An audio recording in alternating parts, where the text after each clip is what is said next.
맞다, 저 길이 맞다 하면서 싸우는 부부가 있었습니다. 운전하는 남편은 동서남북 사통팔달 모르는 길이 없는 길통이었고, 아내는 매일 다니는 길도 이 길이 맞나 저 길이 맞나 헷갈리는 길치였습니다. 길통하고 길치하고 싸우면은 대개는 길통이 이기는데 부부 사이에는 그런 거 없습니다. 기 센 사람이 이깁니다. 아내가 기가 세다 보니까 항상 남편이 이 길이 틀림없이 맞는데 아내 말대로 또 그쪽으로 가다 보면 또 잘못 가서 또 틀어 나오고, 그러다 보니까 또 싸움이 커지고 그러는 부부였습니다. 그런데 이 집에 20년 동안 그렇게 운전만 했다 하면은, 차만 타고 가다 보면은 어김없이 싸우는 집이었는데, 이분을 모시고 난 뒤부터는 싸움이 끝이 났어요. 그분은 지극히 높은 곳에서 모든 것을 다 내려다보고 모르는 길이 없는 내비게이션이었습니다. 내비게이션은 하늘에 떠 있는 인공위성과 교신을 하면서 길을 안내해주는 기계 장치지요. 그렇지만은 기계지만은 그 정보가 아주 정확하고 또 신뢰할 만하니까 남편도 아내도 이 길이 맞다 저 길이 맞다 다투다가도 내비게이션이 오른쪽으로 좌회전하세요, 우회전하세요 이러면은 그 싸움이 끝나는 거예요. 그 신뢰하니까. 그렇게 20년 동안 계속 싸우던 게 내비게이션 달고 난 뒤부터는 싸움이 끝이 났는데, 그런데 이 두 부부가 신앙이 좋아서 교회에 열심히 나가서 예배드리는 부부였는데 20년 한결같이 예배드려도 중단하지 못했던 싸움을 내비게이션이 끝내놨으니까 과연 하나님이 능력이 있는 분입니까? 내비게이션이 능력이 있는 분입니까? 좀 헷갈리죠? 구약의 5가지 제사를 통해서 온전한 예배에 대해서 우리가 생각을 해보고 있습니다. 우리가 흔히 성공적인 예배, 예배의 성공자 이런 표현을 언제부턴가 쓰기를 시작을 했는데, 도대체 어떻게 하는 것이 예배를 성공적으로 드리는 것이냐, 예배의 성공자가 된다는 것이 도대체 어떤 의미냐, 여러 가지 견해가 있겠습니다. 만은 또 시작부터 축도할 때까지 오늘은 한 번도 안 졸았다, 오늘 성공했어, 이것도 예배의 성공은 성공이죠. 예. 그러나 그런 의미라면은 너무 좀 얄팍한 의미고요. 예배의 성공이라는 것이 도대체 뭘까? 오늘 그것을 한번 생각을 해봤으면 좋겠는데, 예배의 성공이라는 것은 삶의 변화입니다. 삶의 변화로 이어졌을 때에 그 예배가 성공한 예배다, 이래 말씀을 드릴 수가 있습니다. 그 예배는 언제 마치느냐? 그날 들은 말씀으로 내 삶이 조금이라도 변화가 되었을 때에 그 예배가 비로소 마치는 것입니다. 달리 말하면은 삶의 변화가 예배의 마침이자 예배의 성공입니다. 반대로 얘기를 하면은 삶이 변화되지 않는 예배는 사실상 죽은 예배다, 어찌 보면 조금 가혹하게 얘기를 하면은 실패한 예배다, 그렇게까지 말씀을 드릴 수가 있겠습니다. 그것을 잘 보여주는 제사가 오늘 우리가 살펴볼 세 번째 제사, 화목제사, 화목제입니다. 같이 한번 해볼까요? 화목제. 이 화목제를 히브리어로는 쉘라밈이라고 씁니다. 저기 저렇게 친절하게 잘 써놨네요. 우리 글자 옆에 있는 이상한 글자는 히브리어입니다. 쉘라밈. 우리 글자는 왼쪽에서 오른쪽으로 읽지만은 히브리어는 오른쪽에서 왼쪽으로 반대로 읽어 나와야 됩니다. 쉘라밈 이래야 되거든요. 그 쉘라밈의 뜻은 뭐냐 하면은 화평의 공동 식사라는 뜻을 가지고 있습니다. 화평의 공동 식사. 화평을 누리기 위해서 같이 식사를 한다는 말인데, 자, 이게 제사기 때문에 흔히 하나님과 우리가 같이 식사하는 것이다, 이렇게 생각하기 쉬운데, 저기서 식사를 공동으로 하는 대상은 하나님이 아니라 사람이에요. 그것은 살펴보면서 더 말씀을 드리겠습니다. 화목제는 하나님께는 내장과 또 콩팥과 그 주변에 있는 그 지방, 기름, 이것만 다 떼내 가지고 그것을 하나님 앞에 태워서 드리고, 나머지 고기 덩어리는 제사장과 제사 지낸 제사자가 나누어 갖는 제사입니다. 소로 드릴 수도 있고 양으로 드릴 수도 있고 염소로도 드릴 수가 있습니다. 그런데 번제의 경우는 가난하면은 무엇으로도 드릴 수가 있었나요? 비둘기로도 드릴 수가 있었는데, 이 화목제는 비둘기로는 절대로 드릴 수가 없습니다. 비둘기로는 화목제를 못 드리게 돼 있어요. 그 이유도 좀 지나면은 나옵니다. 소로 드리든지 양으로 드리든지 염소로 드리든지 그 기름기, 내장에 끼어 있는 이 내장과 기름기는 다 하나님의 몫으로 번제단에서 불태워서 드리고, 나머지는 제사장 목 가져가고 그 큰 고기 덩어리 전부는 제사 지낸 사람의 몫으로 제사 지낸 사람이 가져갑니다. 자, 여기에서 하나님께는 기름기를 드립니다. 이 지방을 드려요. 좋은 거 드리는 거예요? 안 좋은 거 드리는 거예요? 좋은 거 드리는 거예요? 오늘날 기준으로는 지방 먹으면 고지혈 걸리고 지방간 생기고 콜레스테롤 높아지는데 안 좋게 생각을 하는데, 이건 오늘날 우리 기준이고요. 오늘날 너무 잘 먹는 오늘날 우리 기준이고, 고대 사회로 가면은 좀 다릅니다. 고대 사회 사람들은 지방을 섭취할 일들이 많지 않았어요. 그래서 지방이 제일 좋은 부위에 속합니다. 그래서 서열이 높은 사람이 지방을 먹습니다. 그 사자도 사냥을 해놓으면은 소를 한 마리 잡거나 막 양을 한 마리 잡아가지고 사자 무리가 그걸 뜯어 먹는데, 서열 1번이 누구예요? 사자 무리의 서열 1번. 갈기 이렇게 긴 숫사자죠. 가만히 있다가 사냥해 놓으면 나타나가는 자기가 제일 먼저 먹어요. 그 제일 좋은 자리에서 제일 먼저 먹는데, 어느 부위부터 먹느냐 하면은 내장부터 먹습니다. 그 자연의 원리예요. 그래서 하나님께 이 내장과 그 내장 주변에 있는 지방, 이런 것을 드리는 것은 제일 안 좋은 부위를 드리는 게 아니라 하나님께 제일 좋은 부위를 드리는 것이고, 하나님을 서열 1번으로 대접해 드린다는 의미예요. 이해가 되십니까? 잘 들리십니까? 예. 그리고 난 뒤에는 제사장 몫으로 일부를 떼드리고, 그 다음에 나머지는 전부 다 제사 지낸 사람이 가져갑니다.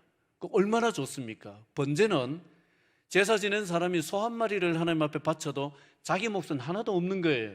다 하나님께 살라 바쳐야 되는데, 이것은 소 한 마리 드리면은 거의 한 마리에 가까운 고기가 자기 몫으로 떨어지는 것이니까, 여러분 기왕이면은 번제 드리고 싶겠어요? 화목제 드리고 싶겠어요? 화목제 드리고 싶겠죠. 여러분들이 지금 저한테 잘 말려드는 겁니다. 이거 화목제 드리고 싶겠죠. 그런데 여기에 단서 조항이 있어요. 우리가 계약서를 꼼꼼히 읽어보질 않습니다. 대부분 계약서를 꼼꼼히 읽어보지 않는데, 계약서를 이렇게 보면은 내한테 별로 유리하지 않은 것은 큰 글씨로 되어 있고, 내한테 유리한 것은 큰 글씨로 되어 있고, 내한테 유리하지 않은 불리한 것은 작은 글씨로 밑에다가 깨알같이 이러이러한 경우는 본 회사가 책임지지 않습니다. 이래 나왔습니다. 그래서 단서 조항이 꼼꼼히 읽어봐야 될 조항이고, 단서 조항에 대체적으로 중요한 것들이 거기에 들어있죠. 오늘 화목제에 대해서도 단서 조항이 있는데, 그 단서 조항이 바로 7장에 건너뛰어서 읽었던 7장 15절부터 18절까지입니다. 자, 다시 한번 같이 볼까요? 자, 앞에 있는데요, 우리 한번 같이 읽어보겠습니다. 시작. 감사함으로 드리는 화목 제물의 고기는 드리는 그날에 먹을 것이요 조금이라도 이튿날 아침까지 두지 말 것이니라. 그러나 그의 예물의 제물이 서원이나 자원하는 것이면 그 제물을 드린 날에 먹을 것이요 그 남은 것은 이튿날에도 먹되 그 제물의 고기가 셋째 날까지 남았으면 불사를 지니 만일 그 화목 제물의 고기를 셋째 날에 조금이라도 먹으면 그 제사는 기쁘게 받아들여지지 않을 것이라. 드린 자에게도 예물답게 되지 못하고 도리어 가증한 것이 될 것이며 그것을 먹는 자는 그 죄를 짊어지리라. 아멘. 단서 조항은 그 고기를 언제까지 먹어야 되느냐, 먹는 기한을 지정해 준 조항입니다. 그 화목제는 총 3가지가 있는데 이 화목제는 내가 하나님 앞에 뭔가 감사한 일이 있어서 드리는 감사의 화목제가 있고요. 그 다음에 하나님 앞에 서원한 것이 있었는데 그 서원이 만료돼 가지고 이제 서원이 이제 끝납니다. 끝날 때 드리는 서원의 화목제가 있고요. 그리고 마음에 어떤 감동이 있고 정말 감사한 일이 있고 그래 가지고 내가 자발적으로 하나님 앞에 이러이러한 충성을 하겠습니다. 이래 드리는 서원의 화목제가 있습니다. 이 3가지가 있는데 그 중에서 감사 화목제의 고기는 언제 다 먹어야 되느냐? 드린 당일날 다 먹어야 됩니다. 드린 당일날. 그리고 뒤에 서원의 화목제하고 자원의 화목제 고기는 언제까지 먹어야 되느냐? 하루를 더 줍니다. 이튿날까지 다 먹어야 됩니다. 만약에 그 기간 지나서 먹으면은요, 그거 안 되는 거예요. 그 지나면은 다 불태워서 고기를 없애야 됩니다. 만약에 지났는데 고기가 아깝다고 먹었어요. 그러면 어떻게 되냐? 이 제사는요, 무효 처리가 될 뿐만 아니라 그 사람에게 죄가 됩니다. 오히려 하나님 앞에 잘한다고 잘했는데 오히려 죄를 짓는 격이 되는 거예요. 이게 단서 조항입니다. 자, 한번 생각해 봐요. 소를 한 마리 화목제로 드렸습니다. 언제까지 다 먹어야 돼요? 언제까지 다 먹어야 돼요? 감사제라고 생각을 해봅시다. 감사제는 당일날 다 먹어야 돼요. 그 소 한 마리 당일날 다 먹어야 됩니다. 양을 화목제로 드렸습니다. 언제 다 먹어야 돼요? 당일날 다 먹어야 됩니다. 다 드실 수 있죠? 다 드실 수 있습니까? 소 한 마리를 무슨 재주로 하루에 다 먹습니까? 아무리 양이 조금 그거보다는 덩치가 적어도 양 한 마리를 어떻게 당일날 다 먹습니까? 우리 경상도 표준말로 택도 없는 얘기예요. 자, 그러면 어떻게 해야 돼요? 이거 당일날 이 고기를 다 처리를 하려면 어떻게 해야 됩니까? 예?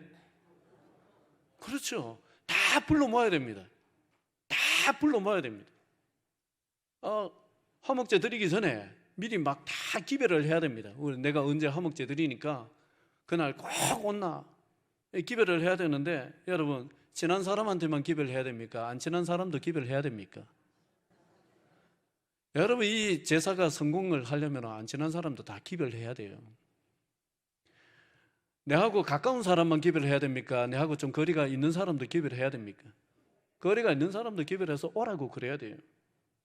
그리고요, 지난번에 시장에서 콩나물 사겠다고 아이고 돈을 안 가져왔네, 10,000원만 빌려도 10,000원 빌려줬는데 안 갚아요. 밉상이에요. 그 사람 불러야 됩니까? 안 불러야 됩니까? 그 사람도 불러야 됩니다. 다 불러야 됩니다. 만약 조금이라도 남아 있으면은 그게 무효가 되니까 안 되는 거예요. 다 불러 모아야 됩니다. 그러니까 화목제라는 것은 내가 하나님께 바칠 거 바쳤다 이러고 끝나면 되는 제사가 아니라 이것은 사람들을 모아서 그 고기를 그 정한 시간 내에 다 먹어서 처리를 했을 때 비로소 끝이 나는 제사예요. 여기까지 이해가 되십니까? 예. 자, 이쯤 되면은 하나님께서 왜 화목제라는 제사를 명을 하셨을까? 이런 제사를 드려라 라고 말씀을 하셨을까? 이제 조금 짐작이 가실 겁니다. 하나님은 우리가 예배를 통해서 하나님을 섬기는 사람이 될 뿐만 아니라 예배를 통해서 우리가 이웃과도 화평한 사람이 되기를 원하시는 거죠. 그게 화목제에 들어있는 하나님의 마음이고 하나님의 뜻입니다. 이웃과도 화평하게 지내는 것, 예배를 통해서 이웃과도 풀기를 바라시는 것이죠. 우리가 신앙이 조금 왜곡이 되면은 아이고 내가 뭐 하나님께만 잘하면 되지 뭐 이렇게 가기가 쉬운데, 신앙이라는 것은 하나님께만 잘하는 것이 아니라 누구와도 잘해야 되느냐? 사람과도 잘해야 됩니다. 예배 드리고 나서 교회 안 나오고 있는 집의 식구들한테 꼭 마귀 쳐다보듯이 너무 그러지 마시고, 예배를 잘 드렸으면 집에 가서 비록 교회 안 나오고 교회 가자고 그렇게 얘기를 해도, 같이 안 나오고 해도 아이고 여보 참 당신이 이렇게 또 집을 지켜줘서 고마워, 내가 마음 편하게 갔다 왔어, 이래 하는 게 그게 화목제를 잘 드린 사람입니다. 아멘입니까? 노멘입니까? 예. 진정한 신앙이라는 것은 우리가 하나님과의 관계도 그렇고 또 옆으로 사람과의 관계도 그렇고 이게 다 균형을 잡았을 때에 그게 바른 신앙이고 건전하고 건강한 신앙이라고 할 수가 있습니다. 만일 내가 소를 잡아서 화목제를 드리는데 사람들을 초청했습니다. 그런데 오지를 않아요. 아무리 고기 많이 준다 해도, 공짜로 고기 먹을 일이 생겼다 해도 야 네가 주는 고기는 내 안 먹을란다, 안 오는 거예요. 그럼 내가 평소에 어떻게 살았다는 겁니까? 잘 살았다는 거예요? 못 살았다는 거예요? 그럼 못 살았다는 거죠. 그러니 화목제는 평소 이웃과 화평을 이루면서 살아야 드릴 수 있는 제사예요. 아까 물어봤죠? 번제 드릴래? 화목제 드릴래?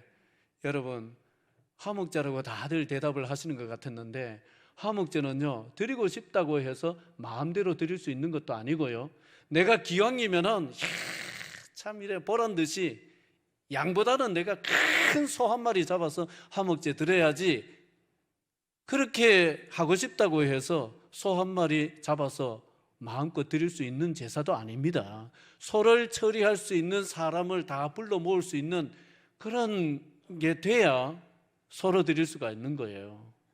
아시겠어요? 그게 화목제예요. 제가 이렇게 웃으면서 설교를 하고 있지만은요, 웃는 거 맞습니까 지금? 웃으면서 설교하고 있지만은 이 설교를 준비하면서 마음이 좀 불편한 게 있었어요. 마음에 찔리는 게 있었습니다. 제가 이곳으로 이사를 온 게 5월 11일로 기억이 되는데, 그날 어떤 일이 있었습니다. 아침에 그 반개에서 짐을 싸가지고 이제 출발을 하기 전에 그 반개 교회의 교인들이 좀 여럿이 나와서 또 거기서 한바탕 뭐 손잡고 부둥켜 안고 한바탕 울고 출발을 했거든요. 그러니까 마음이 굉장히 무거웠어요. 그리고 저도 한번 잘 안 웃는데 눈물이 한번 터지니까 계속 눈물이 나고 이래서 감정이 제 마음대로 조절이 안 되더라고요. 그날은 그렇게 운전을 해가지고 우리 의성으로 운전을 해서 오는데, 앞에 가던 차가 오른쪽으로 빠질 것 같이 이렇게 오른쪽으로 가다가 갑자기 틀어가지고 차선을 바꿔서 제 차선으로 넘어와서 부딪힐 뻔했어요. 그래서 급브레이크를 밟고 핸들을 이쪽으로 틀어서 피했는데, 순간적으로 짜증이 올라오면서 제가 감정을 한껏 담아가지고 크락션을 팍 눌렸습니다. 제가 평소에 그래 안 하는데 그날은 감정 조절이 안 되더라고요. 그래 크락션을 팍 눌렸는데, 생각 같아서는 아이고야 미안합니다 이러고 비상깜빡이 한번 넣어줄 것 같았는데 비상깜빡이를 끝내 안 넣더라고요. 그래서 가다가 신호에 걸려서 제가 옆에 차를 같이 세우고는 창문을 안 내렸어야 되는데 창문을 내렸어요. 그 창문을 내리고는 뭐 너무 나가지 마세요, 욕 한마디 했을 거라 너무 나가지 마시고 창문을 내리고는 제가 딱 이렇게 얘기를 했습니다. 사고 날 뻔했으면은 미안하다고 깜빡이 한번 넣어줄 수도 있지 않습니까? 그러고는 창문 다시 올렸습니다. 뭐 소리를 지른 것도 아니지만은 그래도 기분이 나쁘니까 기분 나쁜 분위기로 얘기는 했습니다. 그런데 그렇게 한마디 하고 나니까 속이 후련한 게 아니라 마음이 더 불편하더라고요. 마음이 더 불편했어요. 그 순간 이런 생각이 들더라고요. 내가 그래도 목사인데 목사가 되어서 이런 사소한 것 하나 참지를 못하였구나. 그런 생각이 들면서 괜히 그랬다. 그리고 또 그 사람한테도 좀 미안하더라고요. 물론 원인 제공을 했지만은 내가 이런 말을 해서 저 사람 오늘 하루 종일 기분 나쁜 거 아닌가 이런 생각이 드니까 그 사람한테도 좀 미안했어요.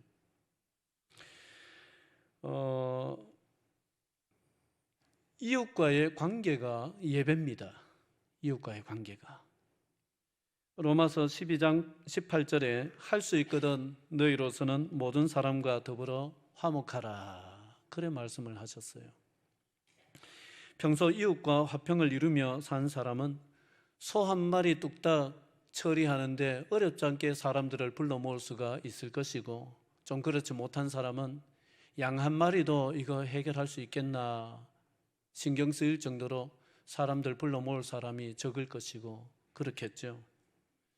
여러분, 지금부터라도 소 한 마리 거뜬히 처리할 수 있도록 이웃과 가까운 이웃과 화평의 관계를 만들어가면서 살아가시는 예배자들이 되시기를 주의 이름으로 축원드립니다. 우리가 화목제의 삶을 살려면은 이웃과 화평을 이루려고 노력해야 되고 또 이웃과 풀어야 된다 이런 말씀을 드리고 있습니다. 하지만은 현실로 들어오면은 이게 그렇게 쉬운 것은 아니에요. 현실로 들어오면은 풀리지 않는 일도 있고 풀기 어려운 관계도 살다 보면은 있는 거예요. 야곱과 에서의 관계가 그러했습니다. 같은 배에서 나온 피를 나눈 형제지간이지만은 둘은 철천지 원수가 되어서 헤어졌죠.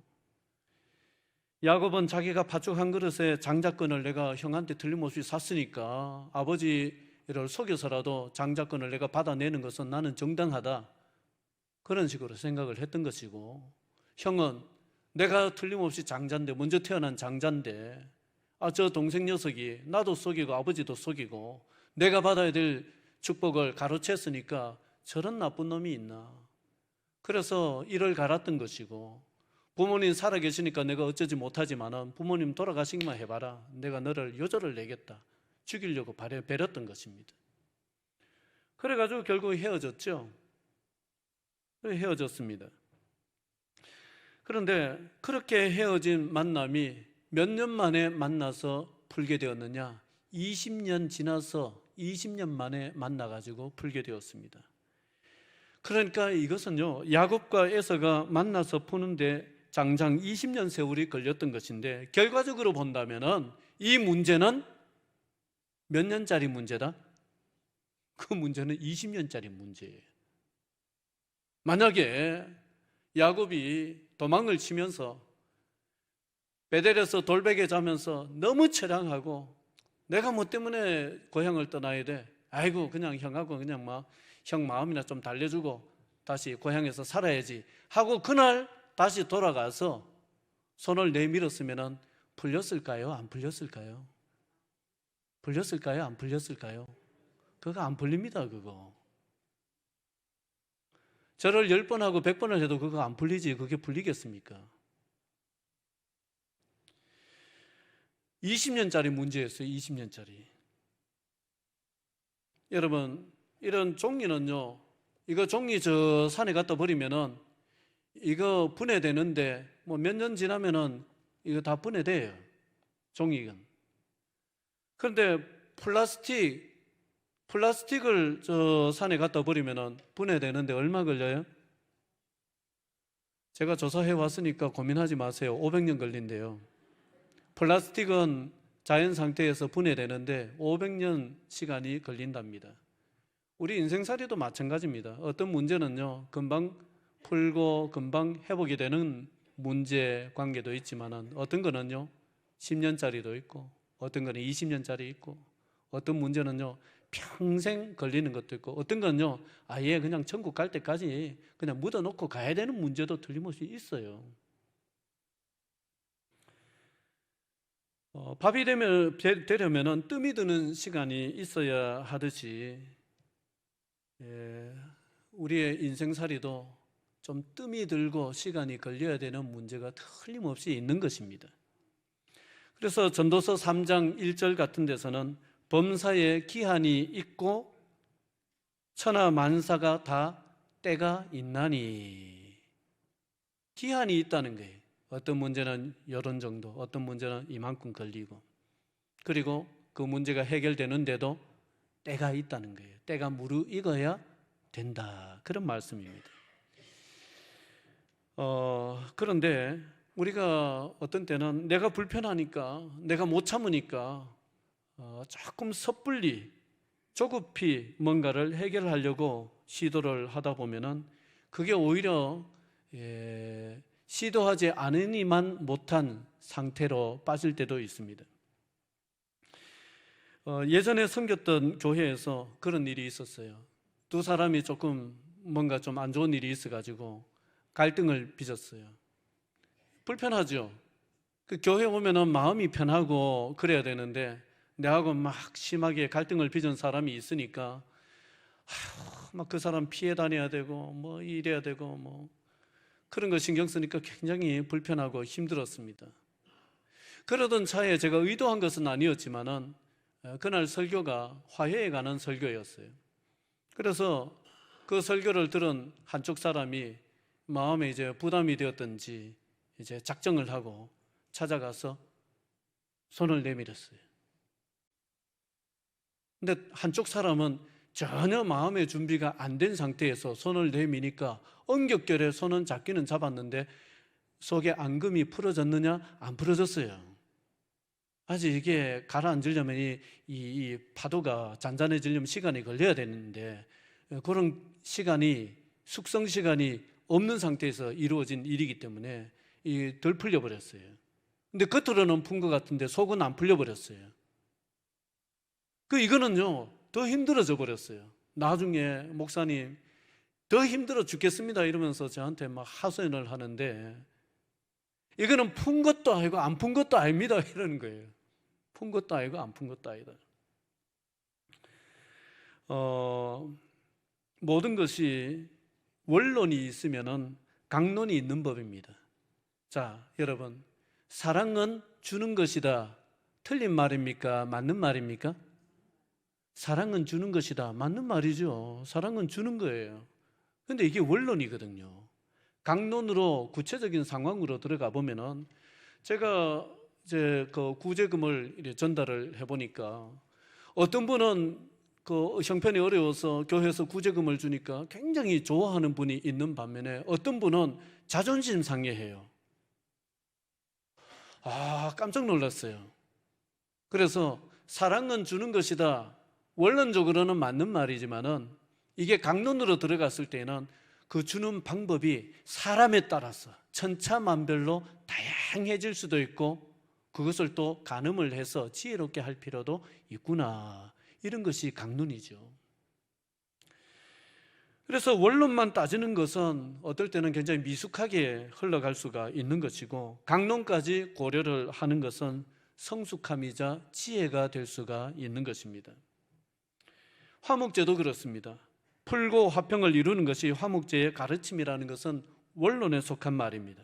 그러나 그것이 적용되는 데는 여러 가지 경우가 있고 그것을 고려해서 적용을 해야 되는 것이죠. 무엇보다도 중요한 것은 이 문제가 금방 해결이 될 문제냐, 시간이 좀 걸릴 문제냐, 이것을 분별하는 것이고, 그것보다 훨씬 더 중요한 것은 뭐냐 하면은 하나님의 때가 있음을 알고 조급해지는 마음을 다스려낼 수 있는 것입니다. 그게 중요한 거예요. 여러분, 하나님의 때가 있어요. 하나님의 때를 기다릴 줄 아는 것도 그게 화목제의 일부분입니다. 이해가 되십니까? 예. 마지막으로 하나님께 맡겨 놓으면은 때가 무르익었다 싶으면은 하나님이 일을 만들어 가기를 시작을 하세요. 20년 세월이 흘러서 야곱은 하나님의 명령에 순종을 해가지고 이제 바단 아람 땅에 생활을 청산을 하고 정리를 하고 베델로 가기 위해서 고향 땅으로 돌아오는데 20년 칼을 갈았던 형이 400명의 장정을 이끌고 자기한테로 온다는 소식이 있는 거예요. 아무리 생각해도 나를 환영하는 것은 아니고 나를 잡아 죽이려고 400명 데리고 오는구나. 그래 생각이 되니까 야복강을 건널 수가 없지요. 그래서 거기서 죽기 살기로 기도를 합니다. 자, 그렇게 기도하고 난 뒤에 이제 다음날 날이 밝아서 형 에서를 만났어요. 아마 가슴은 막 심장은 터질 정도로 쿵덩쿵덩거리면서 형을 만나러 갔겠죠. 근데 형을 딱 만났는데 형의 반응이 칼을 뽑았습니까? 부둥켜 안고 목을 어긋맞게 안고 펑펑 울었습니까? 예, 무조건 우리는 2번이에요. 펑펑 울었습니다. 이게 뭐냐 하면은요, 하나님이 하시는 일이에요. 하나님께서는 한쪽만 준비를 시키지 아니하시고 야곱도 준비를 시키시고 형 에서도 준비를 시켜서 가지고 만나게 하시는 거예요. 우리가 하나님께 기도하면서 인내하면은 때가 되면은 하나님께서 양쪽의 마음을 다 준비를 시키십니다. 그때가 되면은 이제는 미운 마음도 사라지고 또 서운했던 마음도 별로 남아있지 않은 것 같고, 더 이상 이렇게 마음 닫고 담 쌓고 이렇게 살 필요 있나, 이런 마음을 확 사로잡으면서 활짝 열리기를 시작을 해요. 그게 때가 무르익은 거예요. 그런 다음에는 하나님께서 어떤 계기를 마련을 해 주십니다.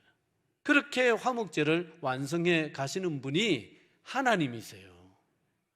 우리가 드리는 부분도 있지만 하나님이 해 주셔야 되는 부분이 틀림없이 있는 거예요.